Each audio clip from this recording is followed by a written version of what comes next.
Tayo klase mo bahay kayo! Sama na galing ninyo!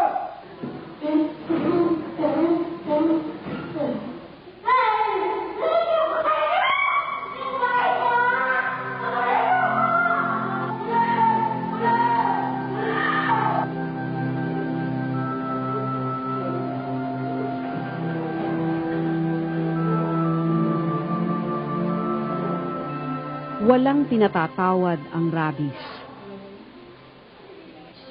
Sa sandaling lumitaw ang mga sintomas nito, wala nang makapipigil sa impeksyon.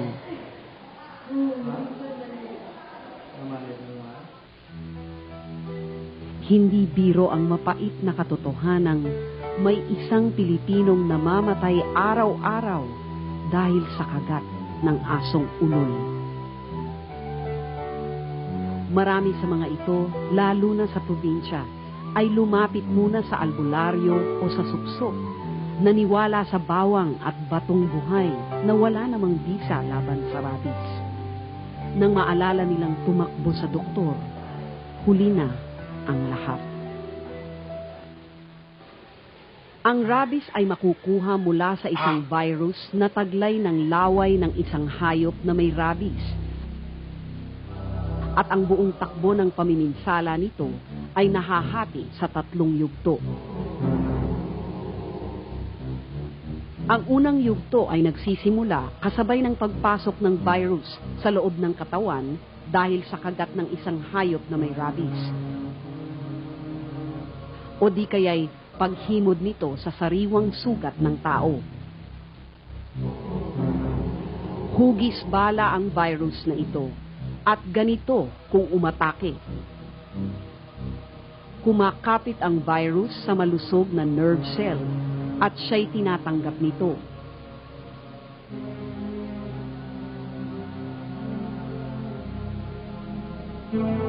Pagdating niya sa loob, ito'y agad-agad nagpaparani kasabay ng walang habas na pamiminsala.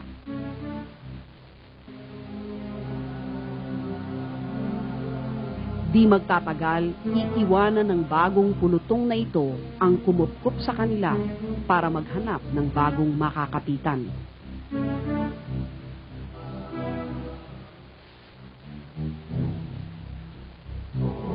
Sa bilis na 3 milimetro bawat oras, ang virus ay tahimik na nagpaparami at gumagapang hanggang makarating sa utak ng walang kamalay-malay na biktima.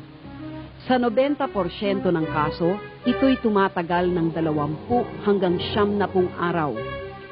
Mula naman sa utak, ang virus ay lalakbay at hindi na mapipigilan ng pagkalat at pinsala na ihahatid nito sa iba pang parte ng katawan.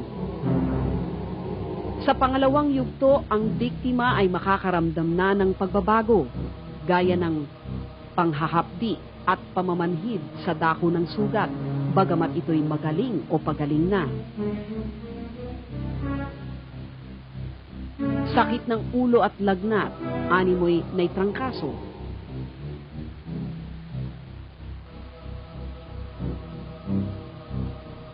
Magpapamalas din ang biktima ng lungkot o pagkabalisa.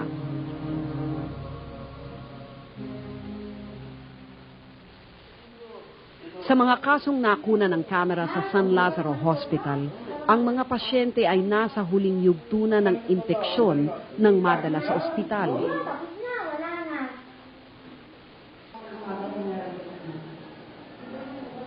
Matutukoy na rito ang pangunahing sintomas ng rabies, ang malaking pagkatakot sa tubig. Ito ang dahilan kung kaya noong araw, ang tawag sa sakit na ito ay hydrophobia. Makakita lamang sila ng tubig, naninikip na ang kanilang lalamunan, gayong sila'y uhaw na uhaw. Matindi rin ang kanilang mararamdamang takot sa hangin na gumagapang sa kanilang muka. Ang biktima ng rabies ay nangangailangan ng kakaibang pangangalaga. Ang pasyente ay ibinubukod, upang mabawasan ang panganib o pinsala sa iba bunga ng karahasan. Ang kanyang kwarto, mapa-ospital o tahanan man, ay kailangang madilim at tahimik upang huwag madagdagan ang kanyang pangamba. Makakabuti kung itago muna sa kanilang paningin ang tubig at iba pang likido. Ang pag-apaw ng emosyon ay maaaring palubhain ng labis na kakulangan sa tulog. At kahit sa napakaliit na bagay, ang maaaring maging reaksyon nila ay matinding inis, takot at karahasan. Ganunpaman, may diwa sila sa kanilang pakikipag-usap at maaari silang pagpayuhan at umayon sa mga bili ng doktor. Gayon may nararamdaman na nila na napipinto ang kanilang kamatayan. Makakabuti sa pasyente kung may kapamilyang makakaniig sa mga sandaling ito. May mga pagkakataon na magpipilit ang pasyenteng kumain dahil sa tindi ng gutom. Ngunit ang lalong matinding uhaw ay hindi niya malunasan sapagkat imposibleng uminom. Makakaranas din siya ng hirap sa paghinga at paglunok at pakiramdam niya'y sinasakal. Mamumuo ang plema sa kanyang bibig at lalamunan at ito'y sisikapin niyang idura at iubo upang lumuwag ang paghinga. Pahira ng tissue paper ang sobrang uhog at plema at itapon ng maingat sa isang basurahan. Maging maingat din sa pagtapon ng natirang pagkain ng may sakit at huwag hayaan makain ng ibang tao o hayop. Lahat ng katulong sa pag-aalaga sa pasyente ay kailangang may sapat na proteksyon tulad ng guwantes, panakip sa mata, ilong at bibig. Nararapat ding dalasan ang paghuhugas ng kamay.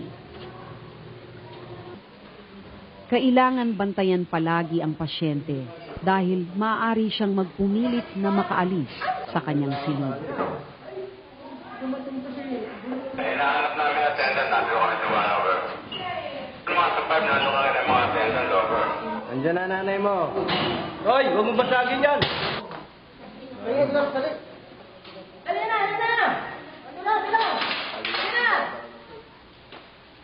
Mahahati siya sa paghahalinhinan ng kapusukan at hinahon.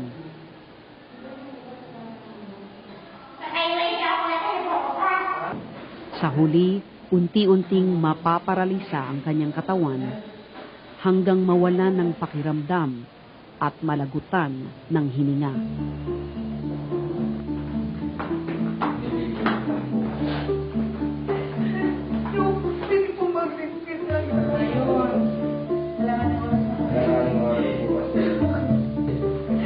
Ang silid na kinamatayan ay kailangang linisin ng lubos at gamitan ng disinfectant.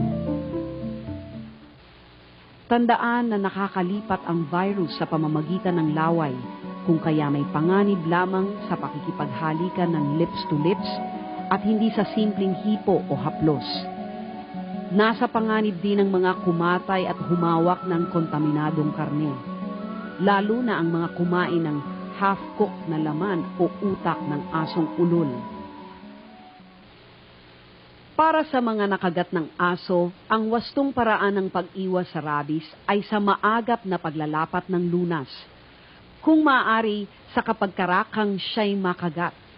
Ang sugat ay dapat hugasang mabuti ng sabon sa dumadaloy na tubig ng 5 hanggang 10 minuto upang maalis ang laway ng nakakagat na aso. Pagkatapos ay pahira ng tintura de yodo ang sugat at isugod ang biktima sa pinakamalapit na ospital, health center o animal bite treatment center. Ang doktor ang magpapasya kung kailangang bakunahan ang nakagat at kung anong klaseng bakuna ang gagamitin upang maagapan ang impeksyon. Depende sa pagsusuri ng doktor, maaari din siyang bigyan ng iniksyon laban sa tetanus.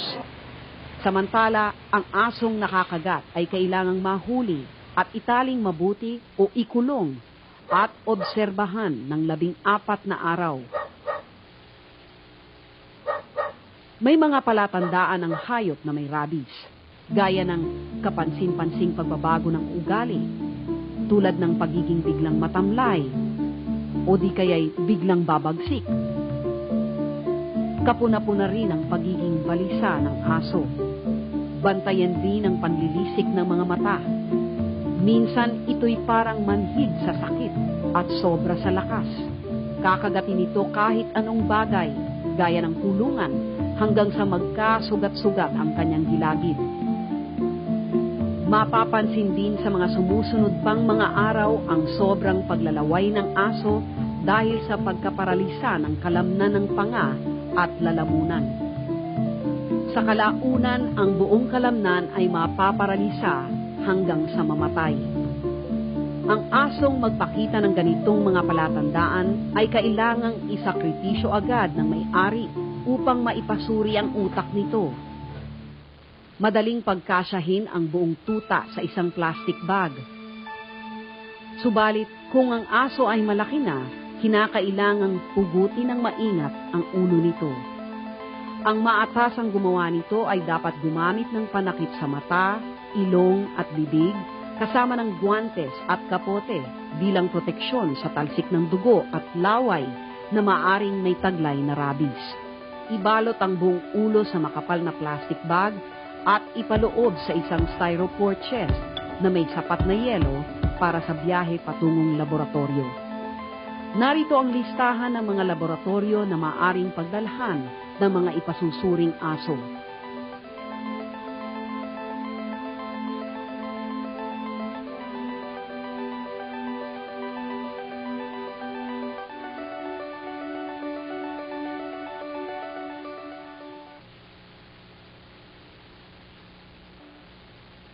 Ang rabies ay matagal nang namiminsala ng tao. May katibayan na sa Mesopotamia, may 4,000 taon na ngayon ang nakakalipas. Ang may-ari ng nakakagat na asong ulol ay pinaparusahan.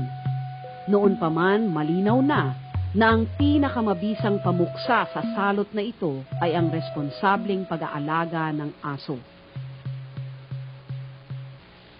Ang pinakaunang hakbang patungo sa mabisang proteksyon laban sa rabies ay isinagawa noong 1885.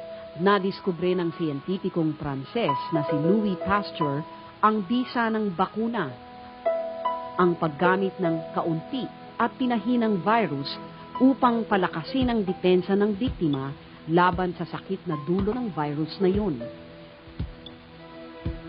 Sa ganitong paraan, nasagip sa kauna-unahang pagkakataon ang buhay ng isang batang nakagat ng asong may rabies.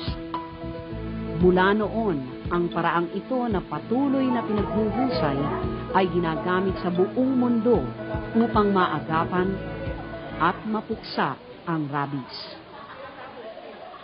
Nagbabakuna kami ng aso in the hope na i-break yung dog-to-man transmission. Ang target namin, makabakuna ng 80% ng dog population. Nire-require po namin lahat yan, yung may aso dito na dapat ma-injeksyonan para kung magkaroon ng problema, hindi po masyadong malaki ang magiging problema na may-ari ng aso at yung makakagat ng aso. Sa ngayon, ang tinatayang gastusin para sa isang taong nakagat ng aso ay mahigit sa 4,000 piso para sa simpleng kagat at maaaring umabot ng 24,000 piso kung ang kagat ay sa mukha, leeg o malapit sa ulo. Samantala, wala pang 50 pesos ang halaga ng bakuna para sa kaligtasan ng alagang aso. Usually, yung mga barangay captains, sila mga nagtatawag sa mga komunidad, mga tao, na dali ng aso nila doon sa vaccination site. Usually, ang mga vaccination site namin, malapit din doon sa mga bahay-bahay. Mayroon po tayong municipal ordinance At meron po kaming mga BHW na siya pong nagkakandak ng information and education campaign tungkol po sa anti-rabies. At ito po ang ginagamit namin upang magkaroon ng aral at kaalaman ang mga may-ari ng aso na sila ay merong mga responsibilidad. Taon-taon naman ito eh, na dinadala namin ito dito. Panigurado lang ba? Baka makakagat ba? At least, safety ka doon. Unang-una, sa wasyong pag-aalaga ng aso, pababakunahan yung aso mo. Pangalawa, itatali o ibibigyan siya ng magandang kulungan at malinis. Aalagaan siya, bibigyan ng wastong pagkain at tubig at paliliguan. Yun lang ang mga wastong pag-aalaga.